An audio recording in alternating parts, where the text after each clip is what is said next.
Hello everybody, it's 1 o'clock and daily at 1 o'clock I will be doing a live feed here from my studio in Yorkshire. It's a lovely sunny day today and I'm very much hoping that some of you will join me to have a look through a couple of my sketchbooks. I talked yesterday a little bit about a few sketchbooks that I do while I am in the car, while I'm on long, boring journeys. And I want to show you one of those sketchbooks and show you then how those drawings have developed further when I've explored them more in the studio and drawn more from those pieces or elaborated more on those pieces, and then I take those on into stitched pieces. So we'll just wait for a few more people to come on board and I'll explain what I'm doing. Every day during these strange and intriguing times, I am going to do a live feed at 1 o'clock on Facebook from my studio.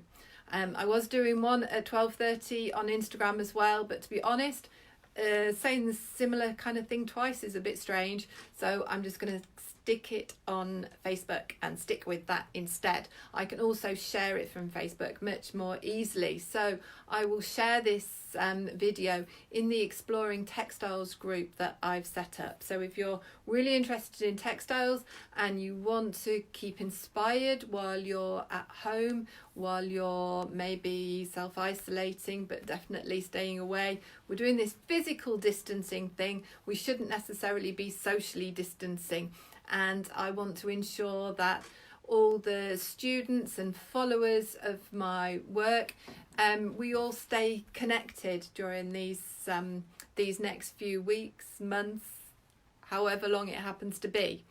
It helps to keep me motivated as well. It means that I put a face of makeup on and get dressed before 5 o'clock.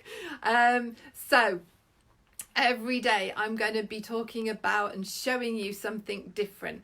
I have had a big long list of requests from people. People want to see me sewing. People want to see my sketchbooks. People want to see my storage solution. People want to know more about threads. And I've got a big long list of things. You can add to that list. You can get in touch with me by whatever means you like, and you can tell me what you're interested in seeing within reason. Some things aren't appropriate.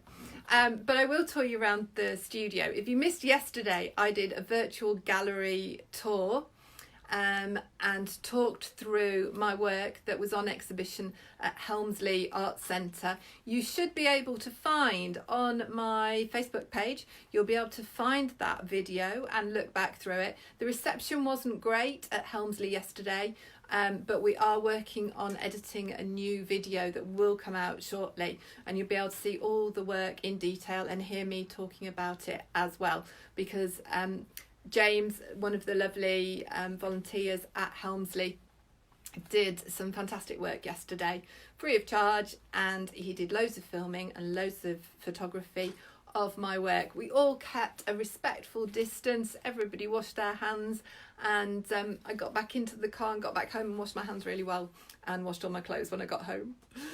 But I am at home now for the foreseeable future, and I'm really grateful that my studio is in the garden and I don't have to leave the gates, but I've got most of what I need here. Sadly, a lot of my threads are in Italy, and some of my sketchbooks are in Italy, and a lot of my fabrics in Italy.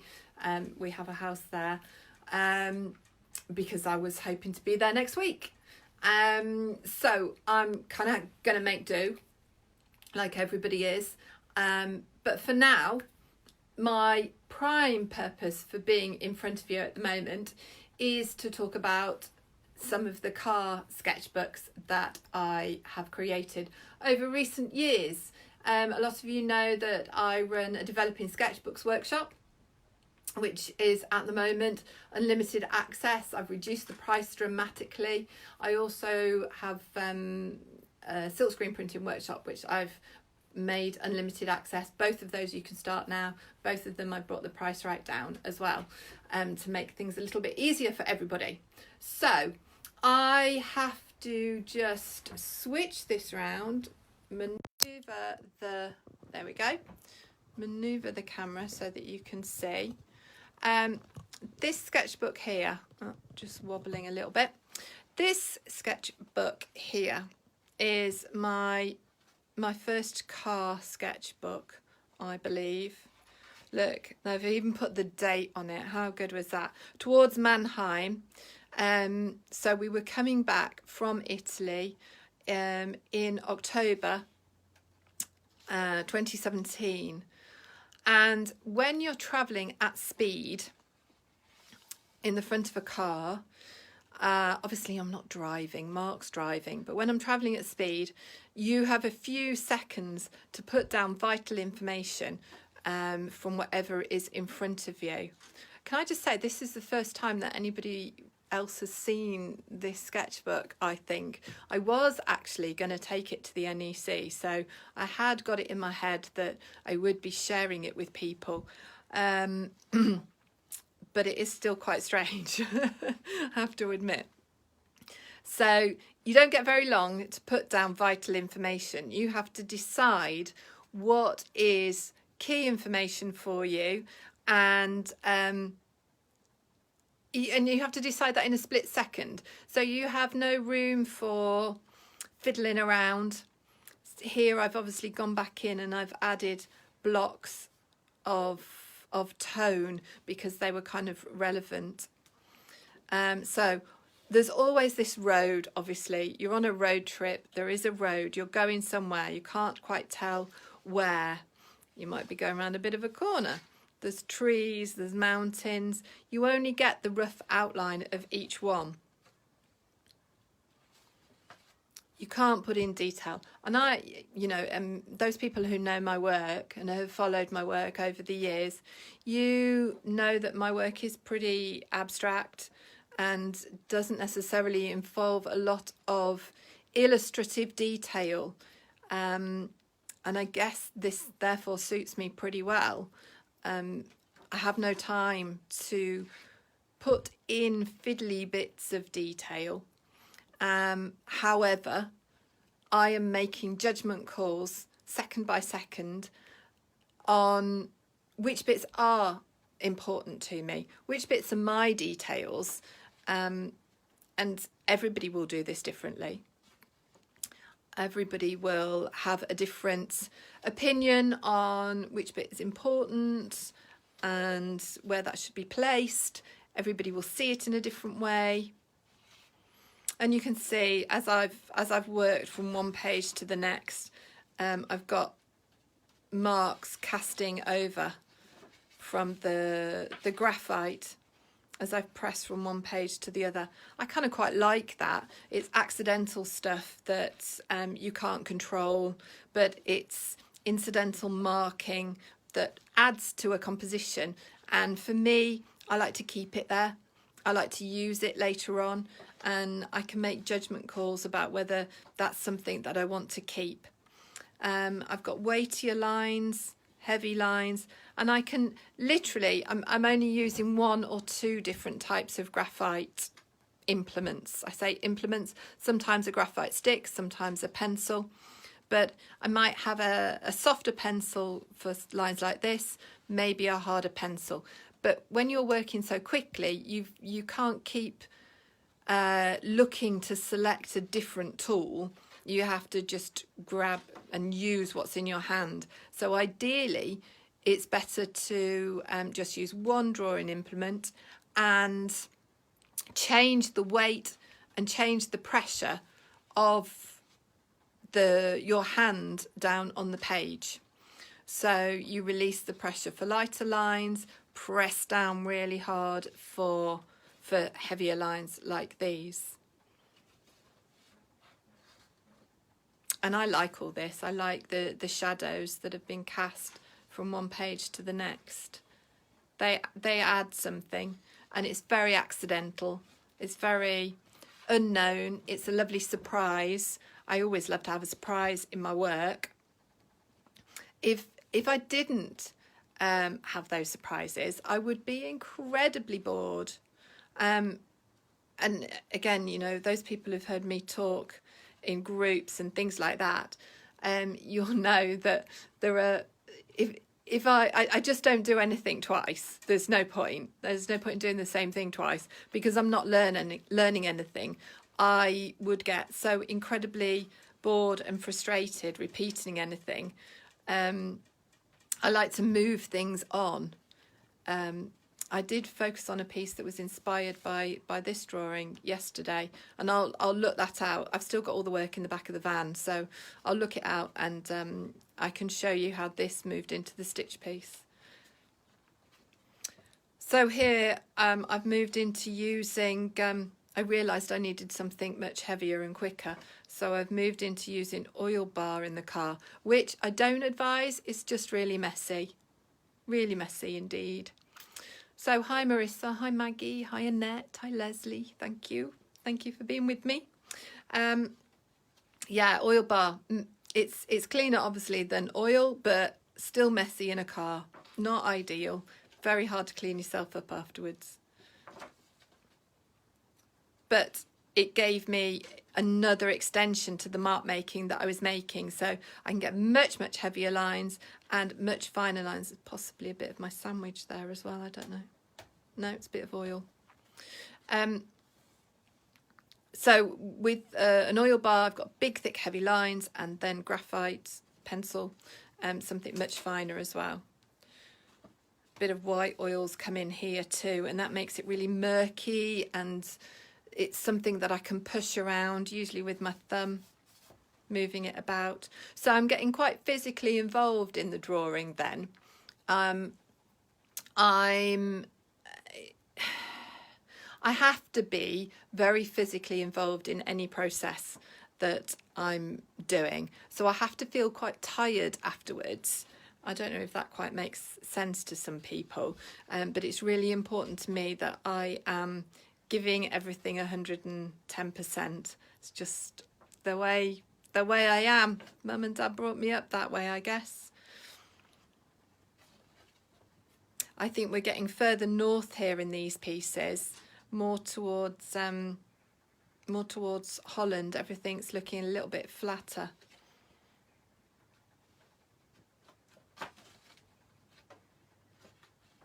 There's even a wee bit of colour there. That's unusual. Frustration, can you tell? I'm getting frustrated. 3 days in a car. It's not so exciting. Here as well, this is kind of really important. In a lot of sketchbooks, there are things that you're testing out, getting your eye in, trying them out. They're not necessarily working. Can't believe I'm showing you these. Quicker car drawings. Sometimes I just have to get my eye in. And so, in fact, if I go back to these, this is me doing blind drawing, just to try and get a bit of focus.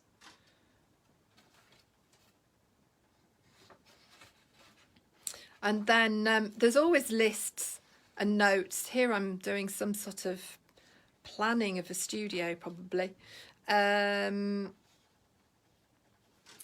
And sometimes there's shopping lists. I shouldn't really show you people's phone numbers, and other notes, dress I was going to make. So there's other things going on in any sketchbook. It's not just the pretty stuff.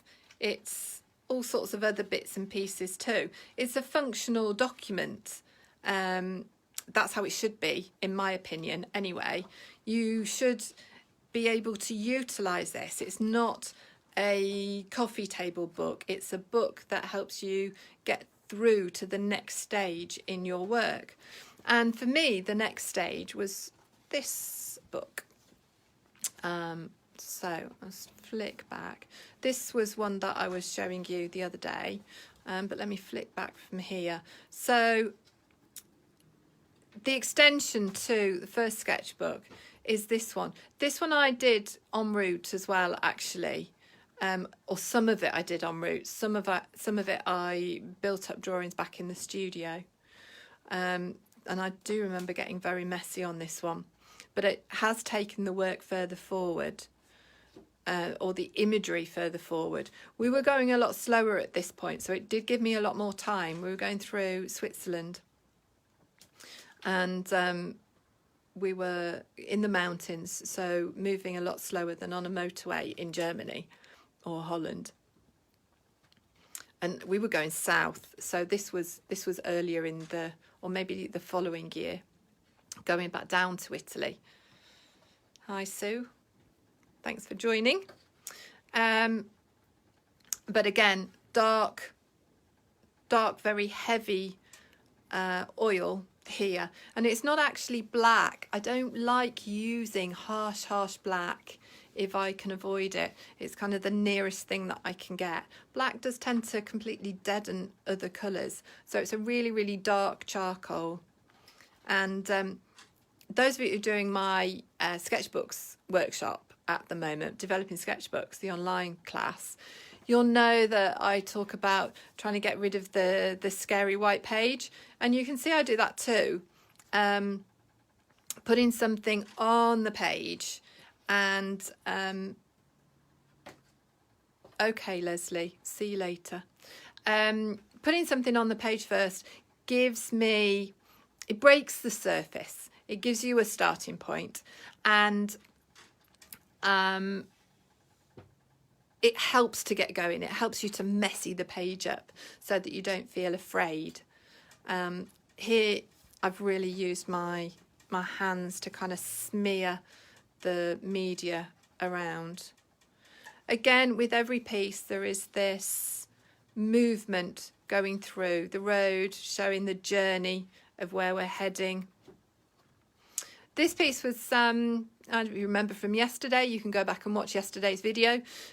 Old Road Grande I talked about briefly, and this is the drawing that came from, and there are a couple of other Old Road examples as well, and that might be one day where I dig them all out and we can compare them all.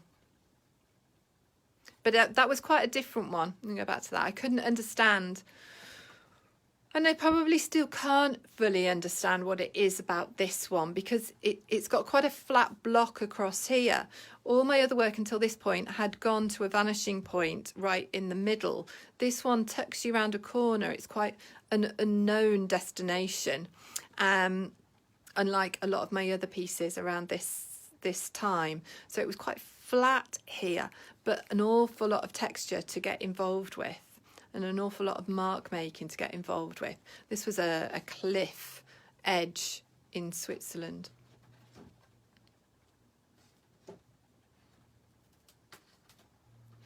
And I love the density and qualities that I've got in this one. It's quite fortunate, isn't it, that I like my own work. I don't always like it straight off though. You know, sometimes it has to grow on me. I like the varying tones here. I'm just trying to tilt it a little bit. So can you see how the graphite catches the light? That's kind of quite important to me. That tells me that might be a really shiny area, and this might be a heavier flat area.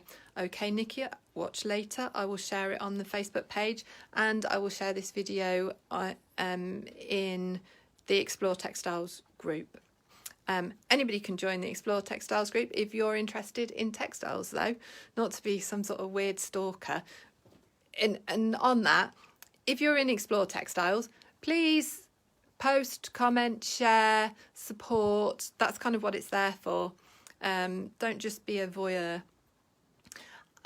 Use this drawing several times, and I'll pull this along here.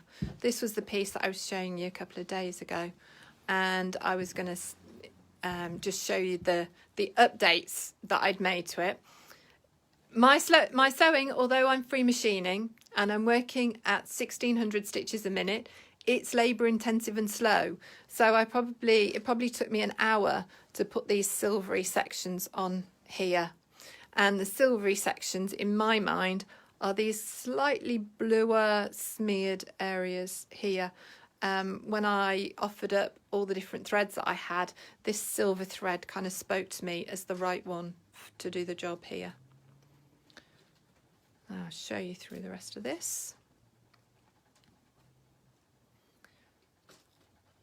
Here I'm quite happy with the very fine lines that I've put in the background to kind of give that sensation of distant hills, but the rest of the composition goes this way so that you go into the composition and then you've got activity to keep your eye interested. What else have we got going on? That moves into some other work in the background there. So let me just whiz that round and come back up. So there you go.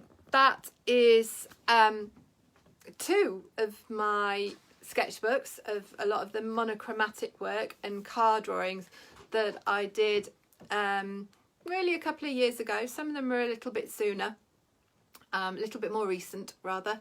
And over the coming days and weeks, I will go through more and more of my work, just as I would do if I was at a show, if I was seeing you face to face, if we were on a face-to-face workshop together.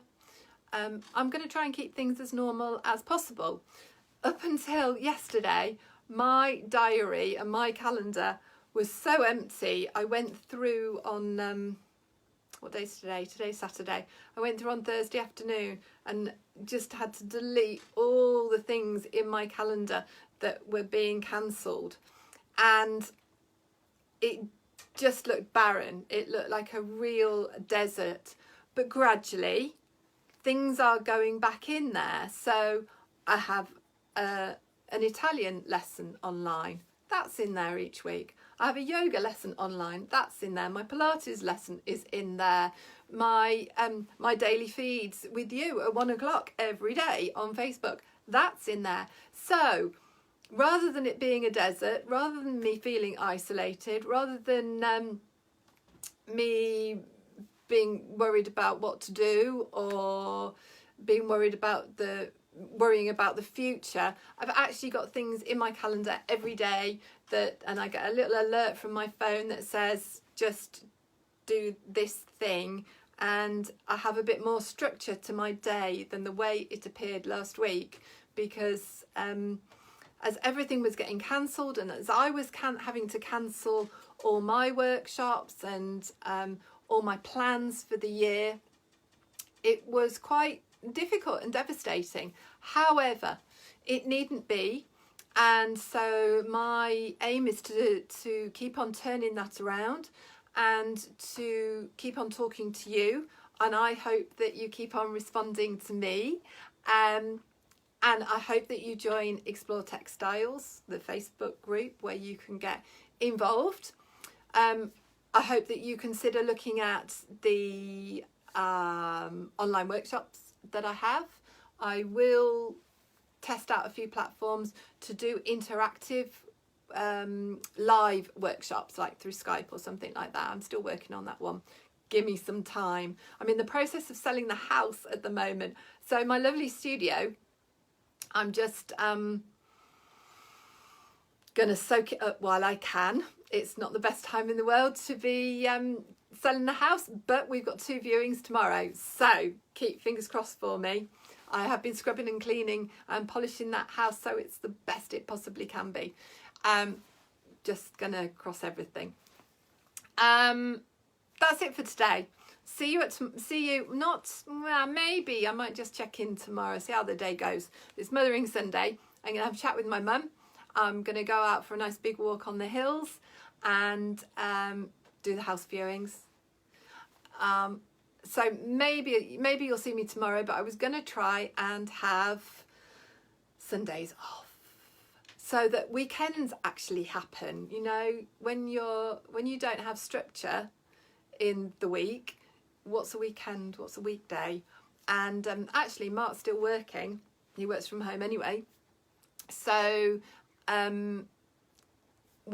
Saturday and Sunday are kind of still proper weekend time. But Monday, you'll see me here at 1 o'clock for absolute sure. You might see me tomorrow. And if there's anything that you would like me to talk about, then please get in touch through all the normal channels. My social media has gone a bit crazy with the workshops that I run and the new group and the videos, which is wonderful. So please tag me if you want some kind of response, or I really need to see something, because I'm struggling to keep on track of all the different notifications that I'm getting. Or send me a message through my Facebook page. That's the best way to properly get in touch with me if you need a response, or you've got something in particular that you would like me to talk about, or you would like to see in the studio. So I'll talk about threads, the threads I use. I've had a request to talk about the storage that I have in the studio. I've got quite a particular table that my tripod is sitting on at the moment, and it's a really, really good design, if I say so myself, because I designed it, and I will show you that because I think you'll be intrigued by that. I'm going to talk you through my sewing machines because that's one of my favourite things to do, and anything else that you want me to. I'm going to do a bit of a demo of sewing. I'm going to do some printing demos. You tell me, and I will fit it in, and I will work it in as very best I can, and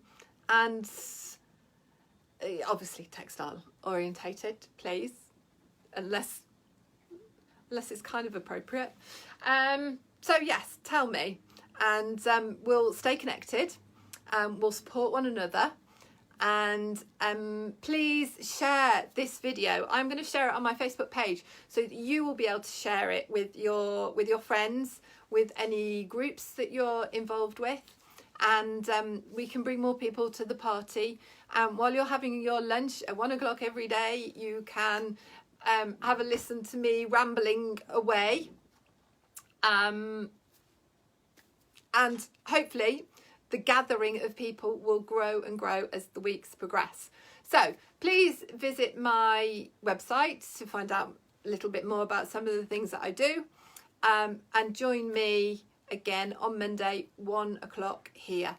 Also have a look at Explore Textiles as well, and join in the fun there and the various workshops that I run. Thank you. I'm very grateful for your support, always very grateful for your support. And if you've missed any of the video, if you've just joined in, Jill, Maggie, if you've just joined in, then I will share this on the Facebook page and in Explore Textiles every day so that you can catch up and you can see everything. But please share the videos as well so that more and more people can get involved and know what's going on. Thank you. Mwah.